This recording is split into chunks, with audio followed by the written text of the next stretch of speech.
سارے دن کی تھکن سے جسم ٹوٹ رہا تھا، بس ایک بھرپور نیند کی طلب ہو رہی تھی۔ رضا حمید کے کمرے کے دروازے پر اس کے قدم تھٹکے تھے۔ زبیدہ تو سونے کو جا چکی تھی، مہمان بھی کمروں میں بند ہو چکے تھے، مگر کل سے لے کر اب تک مسلسل رضا حمید اپنے کمرے میں بند تھا۔ یہ بات اسے کل سے چبھ رہی تھی۔ وہ اپنے آپ کو بامشکل کنٹرول کر رہی تھی، مگر اب جی چاہا کہ دیکھے تو صحیح وہ کیا کر رہا ہے، پوچھے تو صحیح ایسی ماتمی حالت کب تک رہے گی۔ اس کے دل میں زبردست پکڑ دڑ ہونا شروع ہو چکی تھی۔ اس نے ہینڈل پر ہاتھ رکھا، دروازہ کھلتا چلا گیا، ورنہ کل سے بند تھا۔ مسلسل ایک دو دفعہ زبیدہ بیگم نے ہی منتیں کر کے دروازہ کھلوایا تھا تو کھلا تھا۔ اس نے اندر قدم رکھا تو سینے کے بل بستر پر لیٹا دکھائی دیا۔ آج گلابی لباس پر انٹیکس کا خوبصورت کام ہوا تھا۔ گھر آنے کے باوجود اسے ابھی تک منہ ہاتھ دھونے کی فرصت نہیں ملی تھی۔ ہلکے پھلکے میک اپ اور جویلری میں وہ اس وقت بہت خوبصورت لگ رہی تھی۔ اس وقت وہ رضا کے کمرے میں کھڑی فیصلہ نہ کر پائی کہ وہ سو رہا ہے یا جاگ رہا ہے یا پھر واپس پلٹ جائے۔ رضا آج کل زبان سے تو نہیں بول رہا تھا، مگر اس کی ایک نگاہ رمشا کو اندر سے ڈرا دیتی تھی۔ بظاہر وہ بہادر بنی ڈٹی رہتی تھی، مگر اندر سے وہ بھی اس کے رویے سے خائف ہو چکی تھی۔ کمرے میں زیرو وولٹ کے بلب کی سبز روشنی ناکافی ثابت ہو رہی تھی، ہر طرف گہرا سکوت چھایا ہوا تھا۔ رضا اس کے قریب پہنچ گیا، اسے دیکھا۔ مدھم روشنی میں اندازہ ہی نہ ہوا کہ وہ سو رہا ہے یا جاگ رہا ہے۔ اس نے آواز دی تو بھی جواب نادار تھا، یقیناً وہ سو رہا تھا۔ اس سے ناکامی ہوئی، ورنہ اس کا ارادہ اس سے منہ ماری کرنے کا ضرور تھا۔ وہ واپس پلٹنے کو تھی جب ایک دم جھٹکے پر رکی تھی۔ رضا حمید نے بہت برہمی سے اس کا ہاتھ پکڑا تھا۔ رضا کو جاگتے دیکھا وہ پلٹی تھی۔ حیرت سے دیکھا، کچھ کہنے کو لب واق یہ ہی تھے کہ رضا نے جھٹکا دیا تھا۔ بڑا شوق ہے تمہیں میرے کمرے میں آنے کا؟ رضا کے پھنکار پا وہ ڈر گئی تھی۔ نہیں تو اس کی زبان لڑکھڑا گئی تھی۔ شٹ اپ، وہ تو حواس ہی کھو بیٹھا تھا۔ رمشا لرز اٹھی۔ تو پھر کیوں آئی ہو اس وقت میرے کمرے میں، جب کہ میں بارہا تمہیں اس وقت آنے سے منع کر چکا ہوں؟ رضا کا ماری تیش کے برا حال تھا۔ میں تو بس تمہیں کیا دیکھنے بولو؟ وہ غصے سے گرجا تو اس کے آنسو بہہ نکلے تھے۔ سوری، وہ لاکھ بے باک سہی، رضا سے لاکھ بیر سہی، مگر ایسی صورتحال تو اس نے کبھی خواب میں بھی نہ سوچی تھی۔ اس وقت اسے یہ رضا وہ والا رضا لگ ہی نہیں رہا تھا جس سے وہ جو چاہے جی چاہے کہہ کر چلی جاتی تھی۔ یہ تو کوئی اور ہی تھا۔ ہر لحاظ اور مروت فراموش کیے گرجتا برستا رضا اسے حیرت ہو رہی تھی۔ آئندہ میرے سامنے آنے یا مجھ سے کلام کرنے کی ضرورت نہیں، ورنہ گلا دبا دوں گا۔ اس کے آنسو میں روانی آ گئی تھی۔ بڑا شوق ہے تمہیں میرے کمرے میں آنے کا؟ کسی دن میں حد سے گزر گیا تو مجھے الزام مت دینا، احمق لڑکی۔ کانوں پر ہاتھ رکھے وہ مسلسل لرز رہی تھی۔ رضا کی اس قدر قربت اس کی برداشت سے باہر تھے۔ صرف ہاتھ بڑھ کا ہی تو فاصلہ تھا۔ دفع ہو جاؤ یہاں سے۔ اس فنکار پر وہ یوں سر پٹ پاگی جیسے کیسے رہائی ملی ہو۔ اپنے پیچھے اسے دروازہ بڑے دھماکے سے بند ہوتا سنائی دیا تھا۔ اپنے کمرے میں آ کر بستر پر گر کر وہ پھوٹ پھوٹ کر رو دی۔ اف اللہ، رضا کا یہ روپ اس کے 14 طبق روشن کر دینے کو کافی تھا۔ اسے اپنا وجود ابھی تک لرزتا محسوس ہو رہا تھا۔ پل بھر کی قربت ہی اسے نڈھال کر گئی تھی، اور اگر وہ کسی چھوح جسارت پر آمادہ ہو جاتا تو اس خیال سے ہی رمشا کو اپنی ہڈیوں میں سرسراہٹ ہوتی محسوس ہوئی تو وہ اپنے منہ پر ہاتھ رکھ کے اپنے سسکیوں کو روکے ایک دم ندامت سے پانی پانی ہو گئی تھی کہ غلطی بہرحال اس کی تھی۔ فجر کی پہلی اذان پر اس کی آنکھ کھل گئی تھی۔ دائیں طرف کی کھڑکی کھلی رہ گئی تھی جو آواز آ رہی تھی، ورنہ اس ساؤنڈ پروف کمرے میں باہر کی آواز بھلا کہاں سے آتی تھی؟ فجر کی اذان کی آواز پر وہ اٹھ بیٹھی تھی۔ نائٹ بلب کی مدھم روشنی میں اس نے اپنے دائیں طرف نگاہ ڈالی۔ شارق زمان ابھی تک گہری نیند میں تھا۔ وہ چند ثانیے بغور اسے دیکھے گئی۔ قسمت نے اسے اس مقام پر لاپٹہا تھا کہ وہ بے بس ہو گئی تھی۔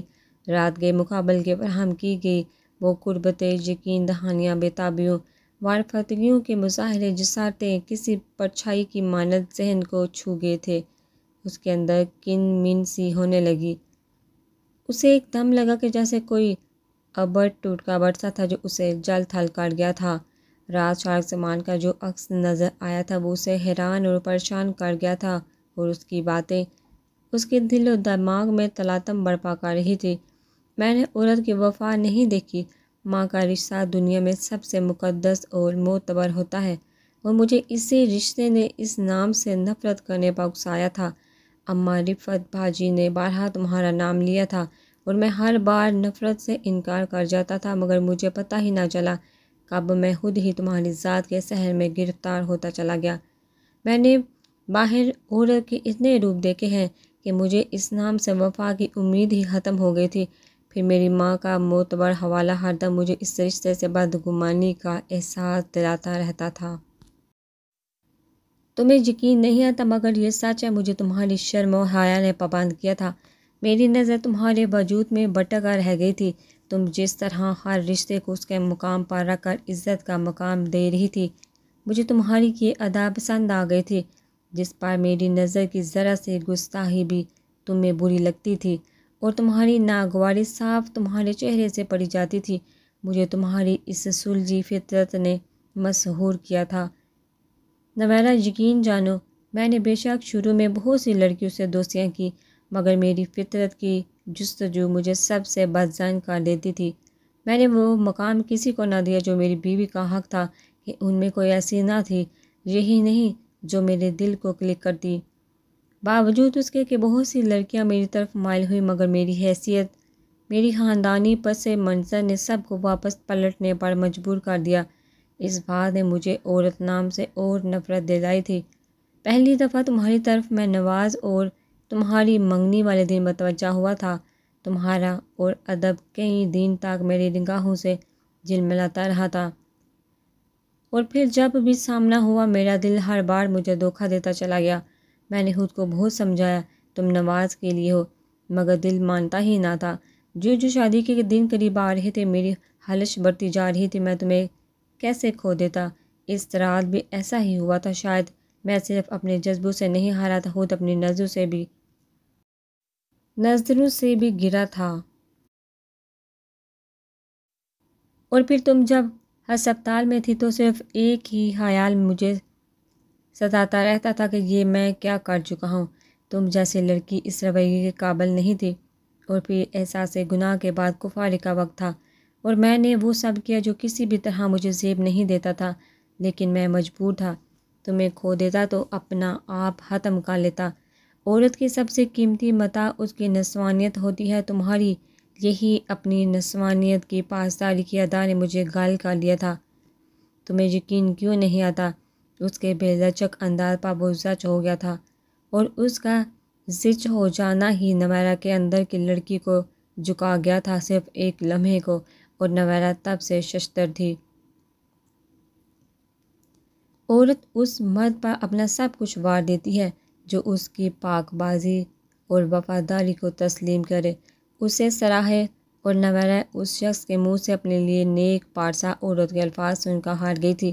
وقتی طور پر وہ ایک مرد کے سامنے جھک گئی تھی، اور مرد بھی وہ تھا جو زبردستی شوہر کے رشتے پر فائز ہوا تھا، جس سے اس کی نفرت کا رشتہ جوڑا تھا۔ پھر گنجائش کہاں سے نکل آتی تھی، مگر وہ اس کے منہ زور جذبوں کے سامنے بے بس ہو گئی تھی۔ مسلسل شارک سمان کی طرف دیکھتے اسے احساس ہوا کہ وہ رو رہی ہے۔ تم وعدہ کرو تم میری وفادار بن کر رہو گی۔ نواز کون تھا، اس کا کبھی تم سے کیا رشتہ تھا، میں بھول جاؤں گا۔ تم اس سے میری تنگ نظری کہہ لو یا سمجھ کی کمی۔ میں صرف تمہیں اپنی ذات تک محدود دیکھنا چاہتا ہوں۔ اتنا تو مجھے اندازہ ہے کہ تم نواز کے ساتھ بہت انوالو نہیں ہوئی ہو، مگر پھر بھی اب تم میری بیوی ہو۔ پچھلی بار دو خوابوں کو بھولنے کی کوشش کرنا۔ وہ تب بھی خاموش ہی رہی تھی، اور اب بھی خاموش تھی۔ وہ اس شخص کے نہ جانے کتنے روپ تھے، پل میں تولا پل میں ماشا والا انسان تھا، پیاز کی طرح پرت در پرت لپٹا ہوا۔ وہ خاموشی سے اٹھ کر باتھروم میں گھس گئی۔ نہا کر وضو کر کے اس نے جائے نماز بچھائی۔ نماز ادا کر کے دعا مانگتے ہوئے کئی آنسو بہہ نکلے۔ وہ مسلسل عذاب میں تھے۔ شارق زمان تو اپنے دل کا بوجھ اس کے کندھوں پر ڈال کر جیسے ہر فکر سے آزاد ہو گیا تھا اور وہ مسلسل گرداب میں پھنس گئی تھی۔ وہ چند لمحوں کے لیے گزرے لمحوں کو بھی فراموش کر جاتی تو بھی یہ کبھی نہیں بھول سکتی تھی کہ شارق کی وجہ سے اس کی فیملی نے عذاب سہا تھا اور وہ خود عزت کی موت اس پر تنگ پڑ چکی تھی اور اس نے اللہ سے موت کی دعائیں مانگی تھی۔ وجہ کوئی بھی تھی، مقصد جو بھی تھا، وہ تو بے قصور ماری گئی۔ اس کی ذات کے حوالے سے جو جھوٹ شارق نے نماز سے بول کر رشتہ ختم کروایا تھا وہ کیسے نظر انداز کر دیتی۔ وہ ساری زندگی اس کی تابعہ بن کر گزار تو سکتی تھی مگر اپنے دل کو اس کی طرف سے صاف کرنا اتنی جلدی اس کے بس کی بات نہ تھی۔ دعا مانگ کر جائے نماز لپیٹ کر وہ دروازہ کھول کر باہر نکل آئی تھی۔ باہر ہر طرف خاموشی تھی۔ وہ داخلی جالی دار دروازہ کھول کر باہر لان میں نکل آئی۔ گھر کے اندر کے مکین ابھی تک بے خبر تھے جبکہ وہ تو صبح ہیزی کی عادت تھی۔ صبح کا اجالا آہستہ آہستہ ہر چیز کو اپنے حصار میں لے رہا تھا۔ تاریکی چھٹتی جا رہی تھی۔ وہ گھاس پر جوتے اتار کر بیٹھ کے دل کو بڑا سکون حاصل ہوا تھا۔ وہ نہ جانے کب تک اس کیفیت میں مست رہتی۔ شاکرہ کی آواز پر وہ پلٹی تھی۔ السلام علیکم، نمیرہ نے مسکرا کر جواب دیا تو وہ بھی بڑے شوق سے دیکھنے لگی۔ آپ اتنی جلدی اٹھ گئے ہیں، ابھی تک اندر سب سو رہے ہیں؟ نہایت اشتیاق سے اس کے مہندی سے رچے ہاتھ اور دلہناپے کی خوشبو بکھیرتے سراپے کو دیکھتے پوچھا تھا۔ تمہیں میری عادت کا اندازہ تو ہے، فجر کی نماز پڑھنی ہوتی ہے، جلدی سوتی ہوں تو اٹھ بھی جاتی ہوں۔ ہاں جی، ویسے مجھے بڑا دکھ بھی ہوا تھا۔ نواز صاحب بڑے مطلبی نکلے، اللہ شارق زمان کو لمبی زندگی دے، انہوں نے مشکل وقت میں آپ لوگوں کا ساتھ دیا۔ صاحب جی غصے کے تیز سے ہی پر دل کے بڑے اچھے ہیں، وہ بڑے معتبرانہ لہجے میں کہہ رہی تھی۔ نمیرہ کے مسکراتے لب سمٹ گئے۔ کیا نواز کا تانا اب ساری عمر ساتھ چلے گا؟ آپ بڑی خوبصورت لگ رہی تھی دلہن بن کر۔ نمیرہ تب بھی اسی طرح رہی۔ اللہ آپ کو خوش رکھے اور ہزاروں خوشیاں دکھائے۔ اچھا جی، میں اندر چلتی ہوں، بڑی بیگم صاحبہ کو دیکھوں۔ اتنے مہمان جمع ہیں، رفعت باجی نے بھی صبح صبح کچن دیکھنے کو کہا تھا۔ وہ اپنے کوارٹر سے نکل کر آئی تھی۔ نمیرہ اسے خاموشی سے جاتا دیکھتی رہی۔ کچھ دیر بعد وہ بھی اٹھ کر باجدہ خالہ کے کمرے میں چلے۔ وہ اٹھ چکی تھی۔ شاکرہ ان کا منہ دلوا رہی تھی۔ السلام علیکم خالہ جان۔ وہ تولیے سے ہاتھ منہ صاف کر کے فارغ ہوئی تو نمیرہ ان کے قریب بیٹھ گئی۔ جیتی رہو، خوش رہو، آباد ہو، اس کے پیشانی چومتے ہوئے انہوں نے ڈھیروں دعاؤں سے نوازا تھا۔ بڑی جلدی اٹھ گئی، محبت سے اس کے چہرے کو دیکھتے ہوئے استفسار کیا تھا۔ بس جلدی آنکھ کھل گئی۔ رفعت باجی کہاں ہے؟ اطراف میں رفعت کو نہ پا کر اس نے پوچھا۔ شاکرہ باہر جا چکی تھی، کمرے میں وہ دونوں ہی تھی، ابھی اٹھ کر باہر نکلی ہے۔ مہمان جمع ہے تو 100 ذمہ داریاں ہیں، اللہ رفعت کو اجر دے، اپنا گھر بار چھوڑ کر یہاں بیٹھی ہوئی ہے۔ خیر سے تم آ گئی ہو گھر کی طرف سے تو میری فکر ختم ہی ہو گئی ہے۔ میرے گھر کی اصل مالک تو اب تم ہی ہو۔ بیٹیاں تو مہمان ہوتی ہیں، پرایا دن، شادی کے بعد تو صرف مہمان بن کر آتی اور چلی جاتی ہیں۔ نمیرہ اپنے نہنوں کو دیکھے گئی۔ اسے اس ذکر سے تکلیف ہو رہی تھی مگر وہ خالہ جی کو منع نہیں کر سکتی تھی۔ شارق بھی اٹھ گیا ہے، اس نے نفی میں سر ہلایا۔ میری بڑی خواہش ہے وہ بھی کبھی صبح سویرے اٹھ کر نماز ادا کرے۔ خیر سے تم آ گئی ہو تو تم ہی اسے آمادہ کرنا، میری تو سن کر ٹال جاتا ہے، شاید تمہاری ہی مان جائے۔ نمیرہ نے ضبط سے ہونٹ کچلے۔ شارق کے حوالے سے وہ خود الجھی ہوئی تھی، اماں کی باتیں مزید الجھانے لگی تھی۔ وہ کچھ دیر بعد اپنے کمرے میں آ گئی تو شارق سر تک کمبل لپیٹے پڑا سو رہا تھا۔ وہ خاموشی سے بستر کے کنارے پر ٹک گئی۔ رات وہ سو نہیں پائی تھی۔ فجر کے قریب آنکھ لگی بھی تو اذان کی آواز سن کر وہ اٹھ بیٹھی تھی۔ اب آنکھیں نیند سے بوجھل ہو رہی تھی۔ وہ بھی آہستگی سے کمبل میں دبک گئی۔ وہ نہ جانے کب تک سوئی تھی اور شاید کب تک پڑی سوتی رہتی۔ ایک نامانوس سے لمس کے احساس نے اس کی نیند اچک لی تھی۔ احساس گہرا ہوا تو اس نے فوراً پلکیں وا کر دی۔ چند ثانیے تو وہ نظروں کے سامنے اپنے اوپر جھکے سر کو دیکھ گئی، پھر جیسے ایک دم ہوش آیا تو احساس ہوا شارق زمان کے ہاتھوں کے لمس نے اس کی نیند توڑ دی تھی۔ اوہو! اس نے طرز سے سیدھا ہونا چاہا تو شارق زمان نے کندھوں پر ہاتھ رکھ کر روک دیا تھا۔ خوشبو میں نہایا ٹپ ٹپ سادہ شلوار قمیض میں ملبوس وجود کے حواس جھنجھوڑ گیا تھا۔ 12 بج رہے ہیں مادام، بڑی گہری نیند میں تھی، تمہاری جو ٹوٹنے میں ہی نہیں آ رہی تھی، کافی دیر سے ٹرائی کر رہا تھا۔ وار فتانہ نگاہوں سے اس کے ملیح خوبصورت چہرے کو نگاہوں میں جذب کر کے وہ اس پر جھک کے کہہ رہا تھا، نمیرا 12 بجے کا سن کر چونکہ اسے حیرت ہوئی، وہ اتنی دیر سوئی تھی۔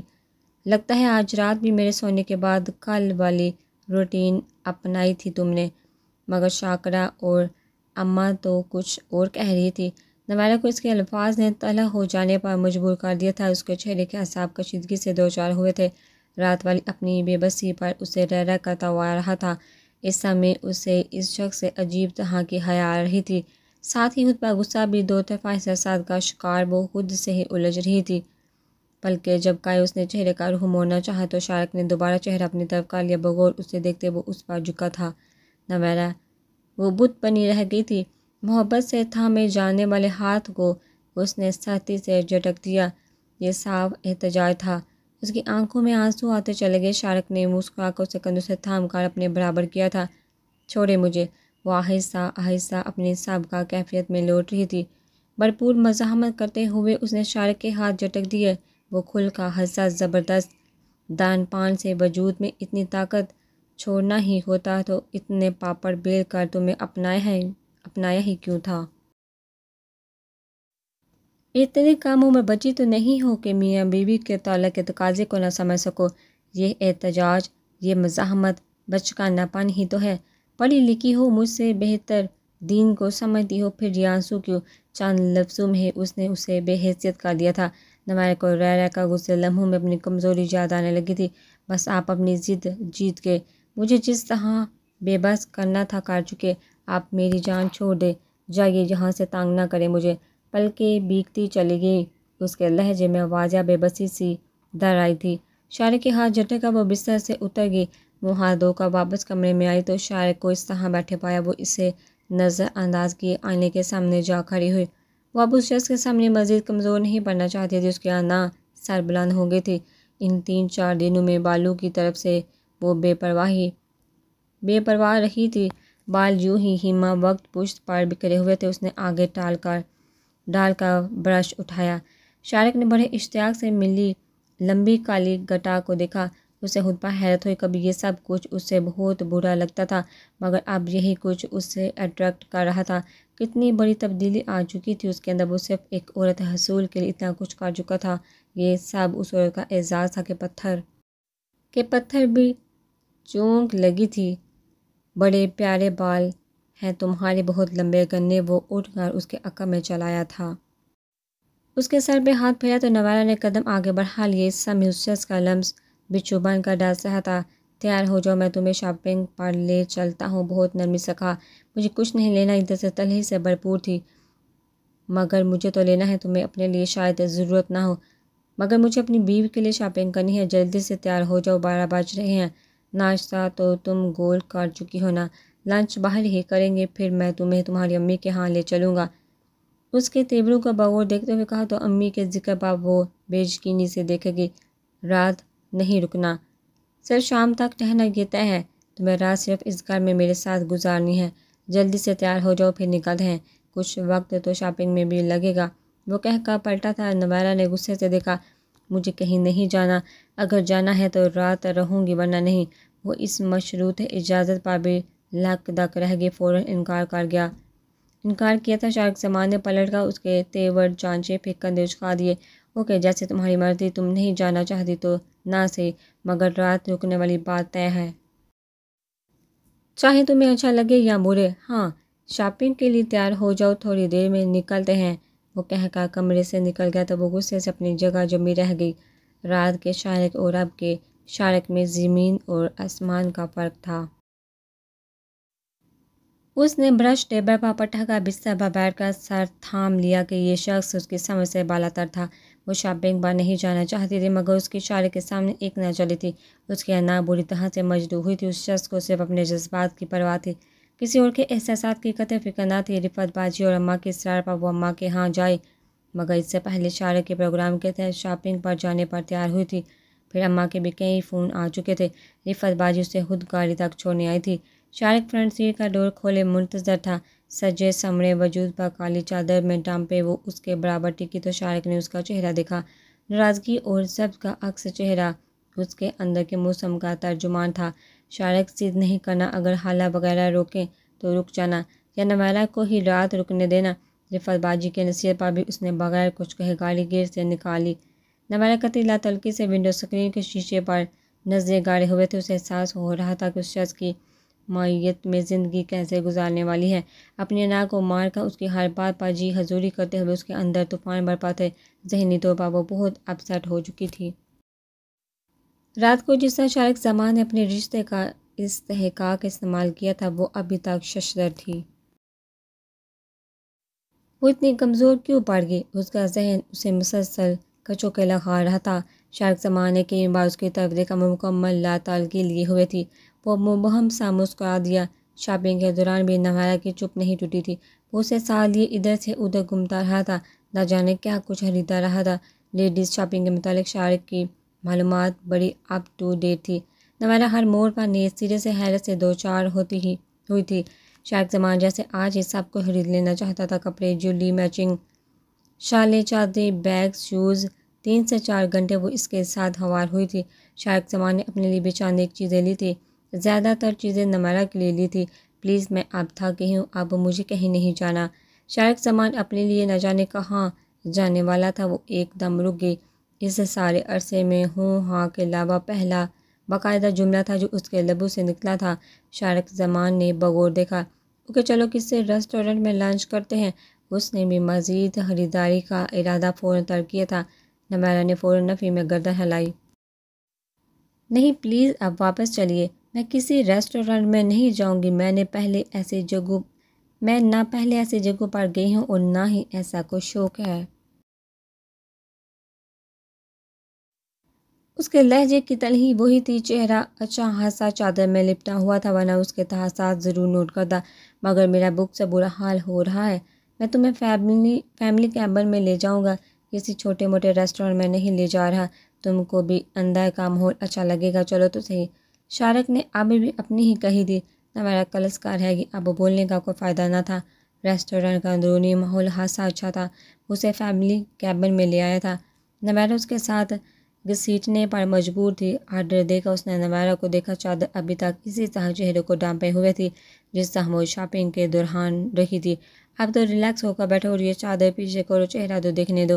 زبان کے ساتھ ہی اس نے ہاتھ کو بھی حرکت دی تھی۔ چادر چہرے سے پیچھے سرکائی تو نویرہ نے سر پھٹا کر خود ہی چادر کا پلو پیچھے کر لیا۔ اتنی خوبصورت چہرے پر اتنی ناراضگی اچھی نہیں۔ یار مسکرا تو صحیح، یوں لگ رہا ہے جیسے میں تمہیں مار کر لایا ہوں۔ نویرہ نے برہمی سے دیکھا۔ شارق زمان نے مسکرا کر نویرہ کا ہاتھ تھام لیا۔ نویرہ کی سانسیں اٹکنے لگی۔ ابھی تک ناراض ہو؟ اب تو ناراضگی کا کوئی جواز نہیں رہا، سب کچھ تو بتا چکا ہوں تمہیں، مجھے یقین نہیں آ رہا ابھی تک کہ میرے پاس ہو، میں تمہیں چھو سکتا ہوں۔ لگتا ہے یہ سب خواب ہے، میں گہری نیند میں ہوں، میں آنکھیں کھولوں گا تو تم غائب ہوگی۔ تمہارے گھر والے تمہیں مجھ سے چھین لے گے نویرہ، اب تو لگتا ہے تمہارے بغیر سانس بھی لوں گا تو مر جاؤں گا۔ جذبوت سے بوجھل خمار آلودہ لہجہ ہوٹل کے فضو خیز ماحول میں اور بوجھل اور بھاری ہو گیا تھا۔ نویرہ کو اپنے حساب چٹوتے محسوس ہوئے۔ شرم و حیا نے بیک وقت حملہ کیا تھا۔ اتنی وارفتگی، اس قدر والہانہ پن، محبتوں کا عروج تھا یا جذبوں کی شدتیں؟ وہ دم بہت ہے کہ یہ سچ تھا، یہ دھوکہ وہ جو بیت گیا تھا تو وہ پھر کیا تھا؟ وہ جس طرح اسے حاصل کرنے کے اقدامات کر چکا تھا، وہ کس زمرے میں تھے؟ جس سے محبت ہوتی ہے ان کو یوں خوار نہیں کیا جاتا، دوسروں کی نظروں سے گرایا نہیں جاتا۔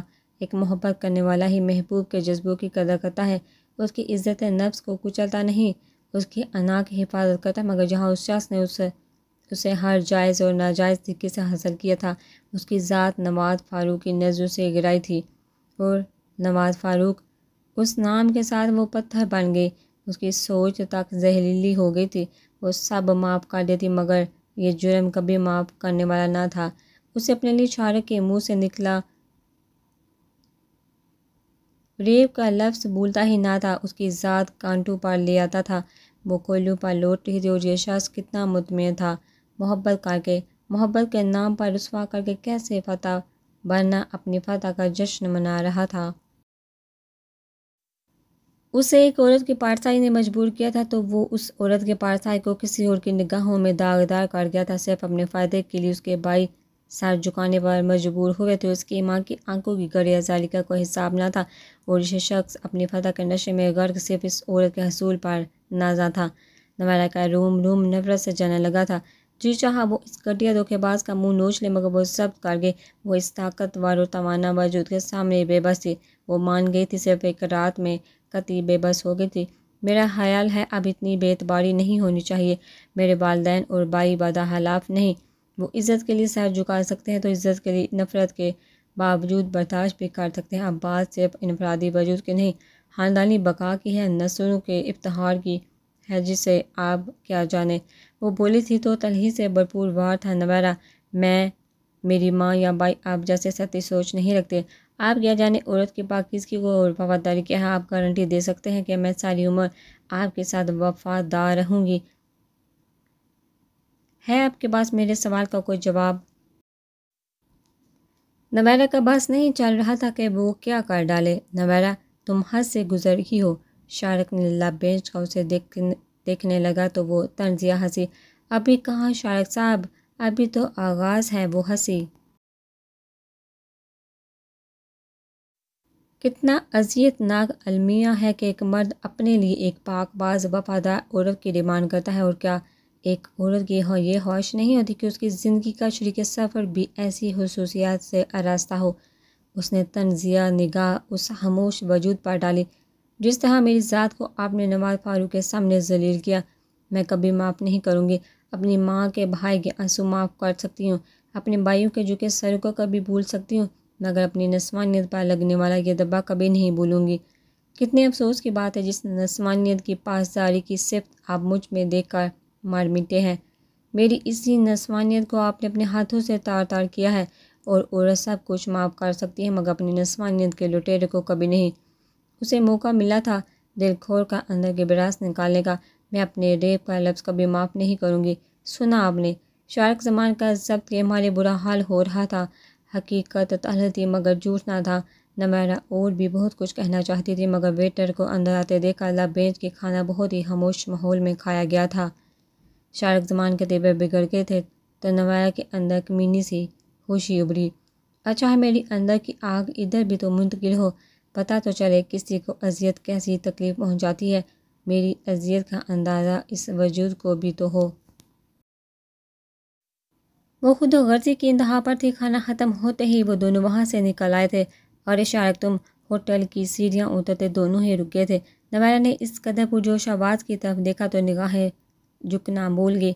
اسکائی بلو گھٹنوں سے اوپر شرٹ کے ساتھ کھلے پاؤنچوں والے ٹراؤزر پہنے، گلے میں اسکارف ڈالے، سر پر گلاسز لگائے، تمتماتے چہرے کے ساتھ وہ نویرہ کے ساتھ قیامت بن کر گزری تھی۔ زیبا تم؟ شارق کے رکنے پر وہ بھی رکی، اچنبھے سے دونوں کو دیکھا۔ ہوش ربا سراپا سمیت وہ لڑکی نگاہوں میں کھب رہی۔ ہوش ربا سراپا سمیت وہ لڑکی نگاہوں میں کھب رہی تھی۔ بنانے والے نے بھی اسے کیا خوب بنایا تھا، یوں جیسے دنیا کا حسن یکجان کر دیا ہو۔ آنکھیں پھاڑے پلکیں جھپکائے وہ اسے دیکھے گی۔ کیسے ہو؟ پرجوش انداز میں شارق زمان کا سر سے پاؤں تک جائزہ لیتے وہ بہت ذکاوت کا مظاہرہ کر رہی تھی۔ نویرہ نے نہ ایسے بےتکلفی دیکھی نہ سنی تھی، بڑا عجیب لگا تھا۔ فائن، تم سناؤ کیسی ہو؟ سنا ہے دبئی کے ٹرپ پر تھی۔ ہاں ڈیئر، کیا بتاؤں، پارٹی کے اگلے دن ہی پاپا مجھے زبردستی اپنے ساتھ دبئی لے گئے۔ پرسوں واپس لوٹی ہوں۔ کئی دفعہ تم سے رابطہ کیا مگر تم تو کہیں دستیاب ہی نہ تھے اور میری کالز بھی اگنور کر رہے تھے۔ خیریت؟ اف، یہ شناسائی اور شناسائیوں کے یہ لگاوٹ بڑے مظاہرے۔ نویرہ کے 14 طبق روشن ہو گئے۔ بس الجھا ہوا تھا کہیں دونوں اس وقت نویرہ کی موجودگی کو یکسر بھولے ہوئے تھے۔ زیبا کیانی کی نگاہ شارق زمان سے قدرے فاصلے پر سیاہ بڑی چادر میں لپٹے وجود پر پڑی تو تعجب سے بغور دیکھا چادر میں چہرہ چھپا ہوا تھا۔ اس نے شارق کو دیکھا۔ ہو از شی؟ نویرہ کے ڈھکے چھپے سراپے پر تمسخرانہ نگاہ ڈالے وہاں سے مغرورانہ لہجے میں استفسار ہوا تھا۔ نویرہ کو اس ہتک آمیز انداز نے سلگایا۔ مائی وائف، اسی ریلیکس انداز میں جواب دیا گیا تھا۔ کیا؟ زیبا تمہاری حیرت کہ وہی جم گئی۔ تم نے شادی کا لی؟ اس کا حیرت سے برا حال تھا۔ نویرہ سر جھٹکتے دونوں کو وہیں چھوڑے سیڑھیاں اترنے لگے۔ بعض کال ہمارا ولیمہ تھا، تم نے مجھے چیٹ کیا۔ شارق نے نویرہ کو اترتے دیکھ کر زیبا کے الفاظ پر اسے گھورا۔